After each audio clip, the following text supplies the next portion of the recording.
Ladies and gentlemen, universal basic income. Should we all get a paycheck?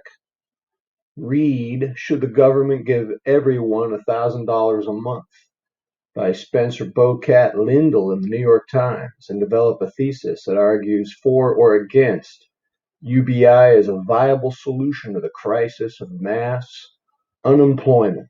So I've been doing this debate for a couple of years at the college, and now there's a huge component that totally changes the debate in the favor of UBI, giving us all a paycheck. It's COVID 19, incorrectly referred to as the coronavirus, since all these flus are coronavirus, but COVID 19 is the specific one that's keeping us home where our children are depressed because they can't play with their friends.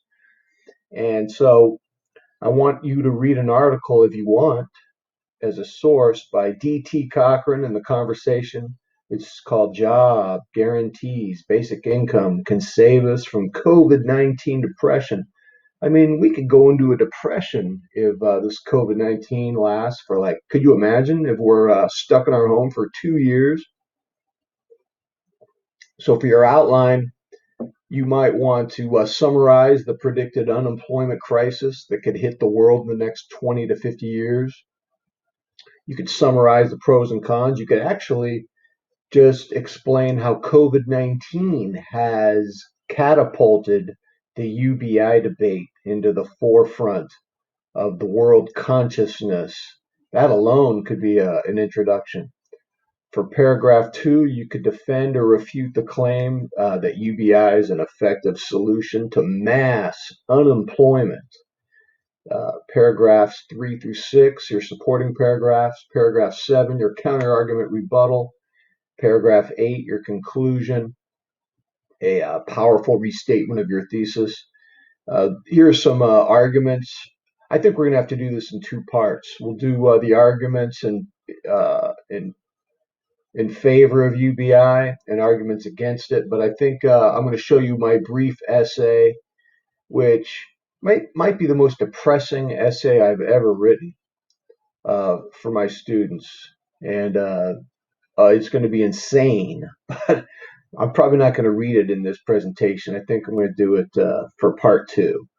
Look at some arguments. Look at this. 47% of the jobs will be lost in the next 10 to 20 years. We have a new model, a new paradigm. If you want to sound college fancy pants, use the word paradigm. That will impress your professors. A new paradigm that requires a new way of providing a livelihood to our citizens. If we have mass unemployment due to robots, automation, we're in trouble. We're going to just need a basic income. UBI, a monthly stipend, which everyone gets it regardless of income. It's going to be nearly $1 trillion cheaper a year than the current welfare system. So a lot of people who are even politically conservative want UBI because they see it as a cheaper way to provide a safety net than the current welfare system. UBI would eliminate the need for the minimum wage. Lower minimum wage would encourage more hiring.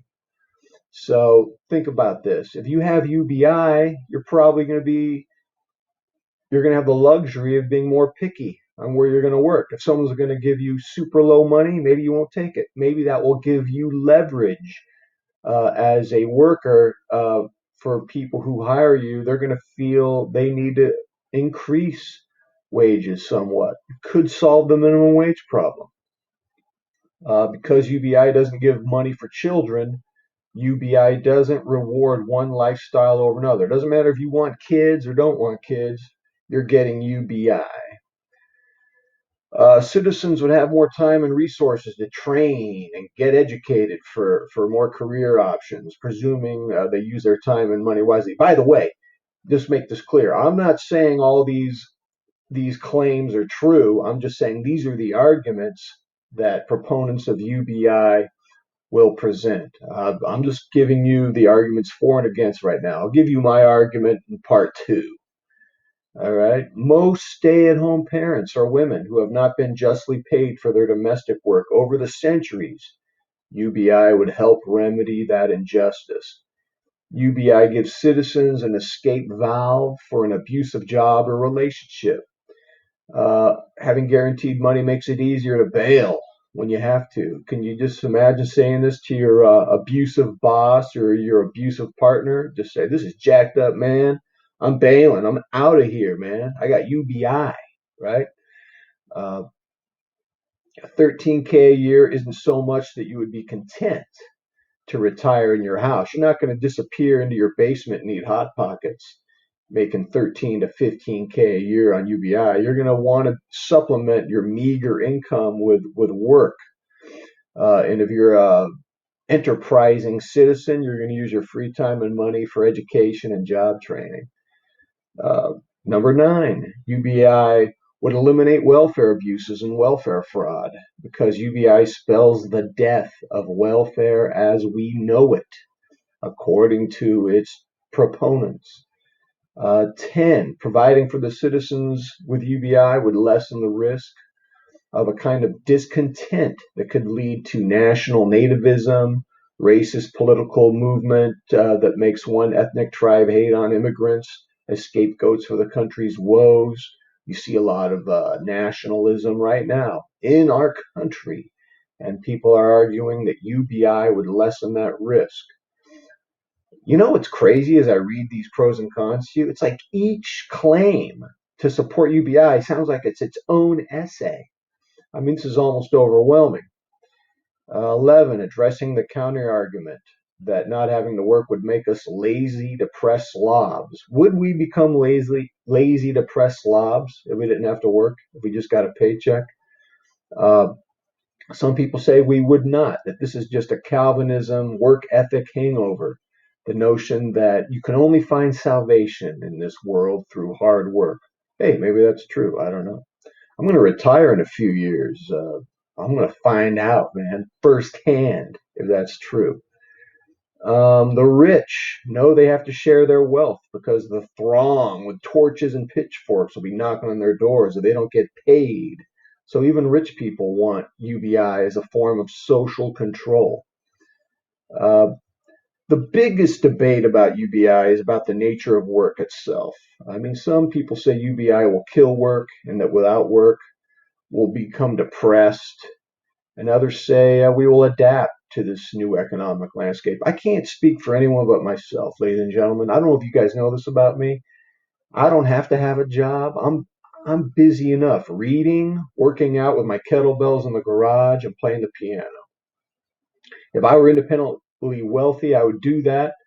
Uh, and I might do something where I communicate. I like to communicate. I like to talk to people. Oh, you're a teacher, McMahon, so shut up. Okay, I'll be quiet. All right, number 14, technology will change the human animal on a chemical level, and we will be able to adapt to the new work environment. By the way, you're only going to be able to address 4 of these for your essay. You're not going to be able to go over all 15. Even if we concede that not working will turn us into lazy bums, that is a lesser evil of the economic injustice, social chaos resulting from not having UBI. Let's change this to social injustice and social chaos. Let's put a conjunction in there, McMahon. Come on, McMahon. All right, here's some arguments against universal basic income. A dependent society is a dysfunctional society. Dependence, in other words, leads to laziness. And, laziness leads to depression. We're just going to be depressed slobs if we get UBI. A lack of self-reliance diseases the soul and corrupts society. The dependent will drag down the producers. The dependent people will drag down the producing people. 3, acute dependence leads to totalitarianism. Yes, our free democracy. Do you think the government's going to really give us free money? Or do you think there's going to be conditions? Read The Giver and you'll find out. There's always conditions. Nothing's free in this world, son. Okay, I'm scared now. Number 4, acute dependence breaks down the family unit. Parents aren't responsible for their children. The government is. Why stick to your family when you can just bail? Number 5, being off the grid makes one chronically depressed, non-productive, and unemployable. Our identity and sense of well-being is tied to having a job. Yeah, it probably is, and maybe it shouldn't be. That topic could be its own essay. I think that's the challenge for writing this essay. Each pro and con sounds like it's its own essay. That's why I'm going to give you a sample in part 2. Uh, there's no increment for children. In other words, you don't get extra UBI if you have kids. So you're not encouraged to have more kids. And in some ways, you're encouraged not to have kids. If it's the same paycheck, kids or not, some people would say this is a form of lifestyle control. Some people don't like it, some people do. Uh, 13K a year, man. It's not enough. It's not enough money. This still puts the top 12% of all global earners in the dominant position, man. The rest of us are just getting peanuts, man. Unless all countries had equal UBI, the more desirable UBI countries would be a magnet for people of other countries who'd swarm into healthy UBI countries to build the system. And UBI is giving 15% of average national income. This would require tax revenue of 15%. This is too much tax, some say, for such a small income. One thing I need to add here, I think the one that strikes me is where are you going to live? Think about it, man. We teach at a college here in Los Angeles. I have students here from Los Angeles. Cost of living's high. If your UBI is the same in Los Angeles as it is in Missouri, where the cost of living is lower, you're not going to be able to afford to live in LA.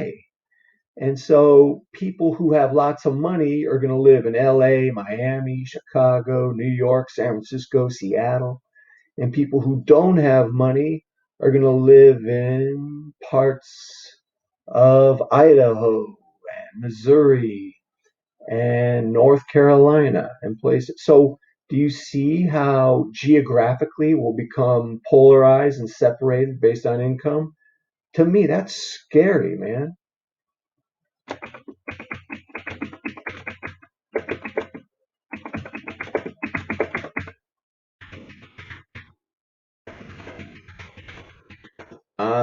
That to me, that I just don't want to live in a country where people who have the money get to live in the premium places, and people who don't have the money live in these horrible outskirts. Wait, that's America now. Oh, yeah. So there's the thing, man. We already have the polarization based on your zip code income situation. So now you're right. This essay, you can't cover all of these. I think the biggest challenge you're going to have is being selective. You're only going to want to address a handful of these issues. I think in part 2, we'll pare down the pros and cons. I'm going to give you a sample essay I wrote. Might be the darkest essay I ever wrote. Pretty popular topic, especially now in COVID-19. I mean, even before COVID-19, I had a lot of students write this topic. People are fascinated by it. So we're going to give another video to this next time. And until next time, I'm out.